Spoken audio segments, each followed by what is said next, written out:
Well, welcome to this edition of Meet City Hall. I'm very honored to have sitting with me on stage and set today our very own police chief, Gary Sparks. Thank you for having me, Kelly. Glad to be with you. Well, it's good to have you here on set with us. This is our new show where we're introducing people of City Hall to the citizens that they actually serve on a daily basis. And while you're a familiar face to our community, you grew up here, have a long-standing life commitment here, you're in a new role, in a new position, which was you were appointed back in September by Mayor and Council as our new police chief. Congratulations. Thank you. Did that day forever change your life? Not really. I'm just a person who like to serve, so I'm still in a service servanthood position. It may have changed dealing with some of the politics, but changing me, no, I don't think it changed me. No, ma'am. We still see and admire your humility there, so thank you. Thank you for being the servant that you are to our community. So tell us a little bit about the police department. Coming in, how many are involved or employed with our police force and some of the different divisions that operate that are under your mandate? Okay, we have 97 sworn positions at this time, and at total when we totally filled up with officers, and we offer a full range of police services to our community, starting with the patrol division. That's the men and women who drives around in the black and white as our most visible unit. And they answer calls for services from the community. I think last year we answered over 70,000 calls.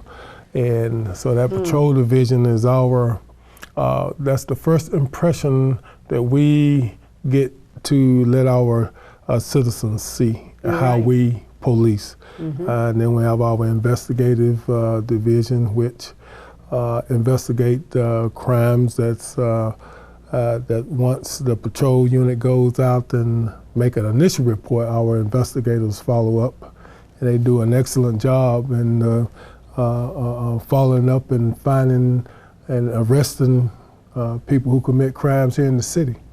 And we also have a K-9 unit. We have special operations, which works the gangs, drugs, any type of operation that we need to have investigated in an undercover capacity. Okay. They do all that, and we have a crime scene techs, court division. So we're a full service police agency, SWAT team. We have a SWAT team and training division to make sure that our men and women are properly trained to serve our community. And we like I said earlier, we're a fully service organization to serve the public. Well, you mentioned a couple of things about training, and I know, is it correct that each of your officers, new officers that are brought on, what length and intense training is it that they actually go through? Is it there an academy that they actually graduate from, period of partnering time? Yes, they go through the academy, and once they get out of the academy, they go through a FTO program of about 12 weeks where they ride around with a FTO officer. Okay. These FTO officers get them trained up to procedures that we have for the city of Douglasville Police Department. When they go through the academy, they get the general information of law enforcement, and then when they get with us, they find out the standard operating procedures that we require. So, and learning the city. A lot of the time they're not from here, so they have to learn the city, learn the communications, and learn the paperwork. Right. Learn the protocol. So it's another big learning experience. So, we hire somebody new into the police department. It's usually about 2 years before, they really begin to understand the law enforcement profession. And you guys run a very professional organization over there. I know also along the lines of the training, in your facilities there, how long have y'all been in the new facilities now? We've been there approximately 6 years. 6 years. And that state of the art, you're equipped with, what are some of the training techniques that you guys, or facilities that you have there? Well, we have a state of the art range, qualification range there, where our officers can go and continue to develop their shooting skills. Not saying that's one of the main things that we want them to do, but it's part of protecting and serving. Right, and being a good police officer, you want to make sure that properly.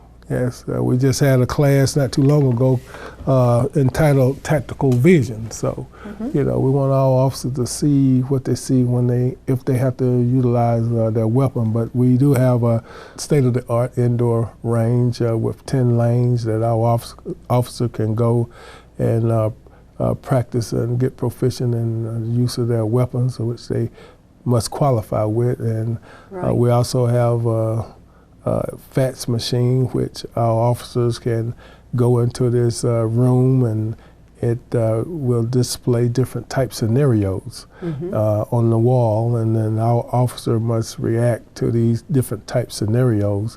And it just builds the officer confidence, and it also gives the officer some things to think about when they go to a real situation, because you know, we believe and think that you react the way you're trained. So we can put them into some stressful situation where we can see how they're going to react. Hopefully when they're out on the street, they'll react in the correct way that make a citizen police officer's contact one that's pleasant for the officer and pleasant for our community. Community as well. Well, I know in our side conversations, not on set, you've talked very strongly about being a community of one, I believe is how you voice it. Tell me about that. What's that vision and passion that you have? Well, there's a song that this Are you going to sing for us? No, I'm not going to sing it. I just sing it in my heart. Okay. But it's a song that and it's called "We Are One" by this rhythm and blues group, give them a maze, and it's talking about being one. So I just sort of build off that we and law enforcement in our community are one in fighting crime. It's no us against them. We're not against the community. Right. We got to bridge the gap to let the community know that, you know, we look at them and as being a servant for them. Correct. And in order for us to make sure that their community is safe, they have a stake in it as well, because we can't be everywhere. We can't be omnipresent. We can't be at all places at all time. But the people live in these communities. They live where they in the neighborhoods. They go shopping. Yeah. You know, as I spoke earlier, you know, the first thing people see is that black and white. Well, the criminals see that black and white coming too. But if we can train up our community, and our community to take stake and take ownership of their community and keeping the community safe, when they see something, they will say something. They will call us and let us take care of it once they see a situation that they feel or think is not normal. Call 911, and then we'll come and find out if it's normal or situation or not. But we all have the stake in keeping our city safe. All right. So that's where we all come in together and as one. And that's where we get the. So make the calls. You're ready to answer them then. Anytime. We are 24-hour, 375-day-a-year service. Our door and our phone continues to be on continually. So call us at any time. We'll have somebody to respond. And that's another good thing, that our response time to calls is very, very quick here at Douglasville, because we have, you know, the manpower and we make sure we properly place our men and women to ensure that when we do get a call, if we're not backed up, that the response time will be very quick. You know, and then also the backup units, I guess, if are needed too. Yes. That's also a quick response in there as well. Yes, yes. We want our citizens to see us out there. We want our men and women to engage our citizens. You know, we don't want it to be the only time you talk to a police is when they come into your house to make an arrest or they stop you to give you a citation on those type of situations. But we want our citizens to come out when we're having community meetings. Right. We want to engage the community on a non-adversarial situation, you know, when we could just talk to one another, you know. And one of the things that you have implemented to encourage just that is your DCOP, I call it Street to Street program. Tell us about that. How did that get started? Well, we started it maybe like a year or so ago because we were having community meetings and wouldn't no one come out to our community meetings. Okay. So I decided since the people won't come to the community meeting, we'll go to the people. All right. So we started to go and knocking on doors and introducing ourselves and letting the people know who was patrolling their area. To me, I just look at it as it's just a old school way of policing. The beat officer. Yeah. Knowing your community and the community know you. You know, so that way we could solve and fight crime better. You know, people don't want to talk to you if they don't know you. Yep. So it's a trust thing, isn't it? It's back to trust. We building trust and transparency. You know, we have to sell our brand of policing to our community. So our community won't look at what they see in the news media from other law enforcement agencies, but they can look at their agency and say, Douglasville, they don't do it that way. Yeah. They respect the people that they serve, and we respect our officers. So it's got to be a mutual respect there. So we encourage and have our officers to go meet people.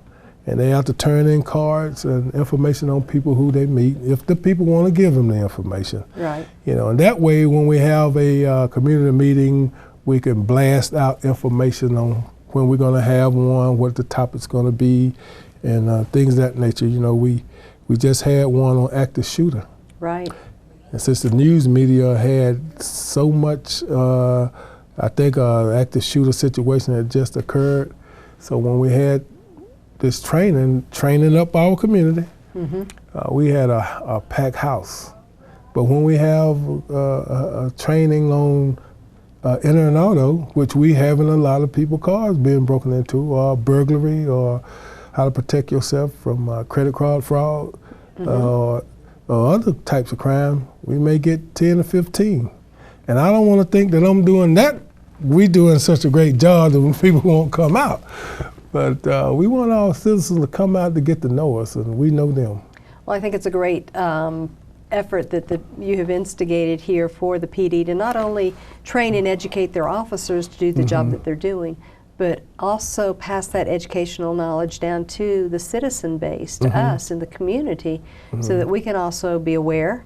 Yes. I know in that active shooter class there was a run, hide, fight technique that was introduced and emphasized, but the idea that I like the way you say it when in our sidebar conversations, you're trying to make the community a hard target, not an easy victim. Right. And that's my job, is to train up my men and women at the police department, but I have to train up the community as well. Yeah. So that's what that facility is there, to train officers and train our community. Again, to be a hard target to crime, not be an easy prey to these criminals. So we want to make the criminal, if every law enforcement would do some of the things that we're doing, and some of them are, then a criminal come to Douglasville, they know, well, they may come to Douglasville and our officers train up, our citizens train up, Well, they may not want to do anything bad. They go to Villa Rica. If Villa Rica was doing it, then they go on to Bremen. Bremen would do it. We could just run them all the way out of the country to the ocean. But there you go, to the borders. To the border.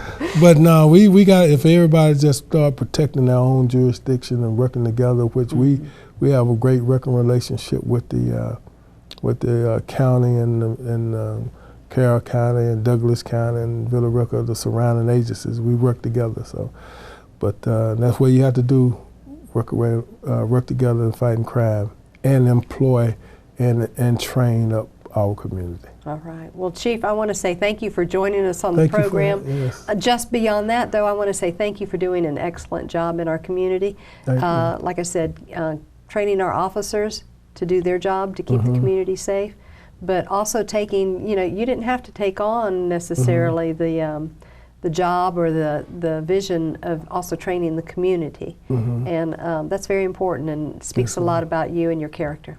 I appreciate it. Thank you for having me. All righty. Well, thank you for Meet City Hall. I hope our viewing audience has gained some more information about who you are and our police department here in Douglasville. Thank you. And thank you for joining us on this edition of Meet City Hall.